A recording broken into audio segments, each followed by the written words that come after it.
नमस्कार. कसे आसात तुम्ही?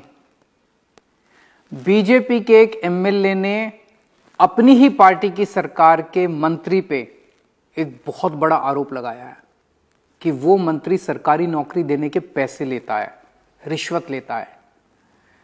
अगर ऑपोजिशन का कोई नेता आरोप लगाता तो लगता कि झूठ बोल रहा है, ऐसे ही बोल रहा है, राजनीति कर रहा है. पर उनकी अपनी पार्टी का एमएलए बोल रहा है, इसका मतलब मामला कुछ ज्यादा ही खराब है. लेकिन देखने की बात यह है कि अब क्या होगा. लोग बोल रहे हैं कुछ नहीं होगा, कोई इंक्वायरी नहीं होगी, कोई जेल नहीं जाएगा, मंत्री वैसे ही पैसे लेता रहेगा और गोवा का यूथ ऐसे ही पिसता रहेगा. और ये कोई नई बात नहीं है, कांग्रेस के टाइम में भी यही होता था, अब बीजेपी के टाइम में भी यही हो रहा है. सरकारी नौकरी चाहिए तो या तो मोटी रिश्वत दो या फिर किसी मंत्री से दोस्ती या रिश्तेदारी होनी चाहिए. आखिर ये कब तक चलेगा? ये बदल सकता है, चाबी आपके हाथ में है, पर एक शर्त है, आपको पूरा सिस्टम बदलना पड़ेगा. ये सारे एमएलए बदलने पड़ेंगे, ये सारे मंत्री, ये मुख्यमंत्री बदलने पड़ेंगे, ये सरकार बदलनी पड़ेगी, पूरा का पूरा सिस्टम बदलना पड़ेगा आपको. पहले दिल्ली में भी यही होता था, बिना पैसे के सरकारी नौकरी नहीं मिलती थी.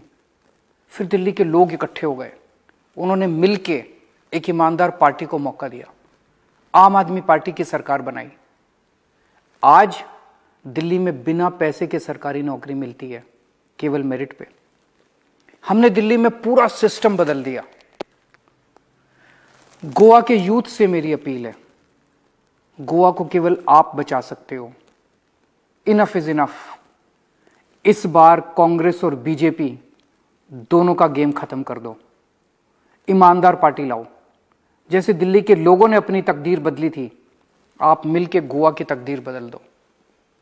और हां, जिन नेताओं और पार्टियों ने आपको नौकरी देने के लिए पैसे लिए, हमारी सरकार इनसे आपके पैसे वापस करवाएगी. चोरी करने वाले इन नेताओं को ऐसी सख्त सजा दिलवाएंगे कि भविष्य में कोई नौकरी देने के लिए पैसे लेने की हिम्मत नहीं करेगा. देव बरे करो.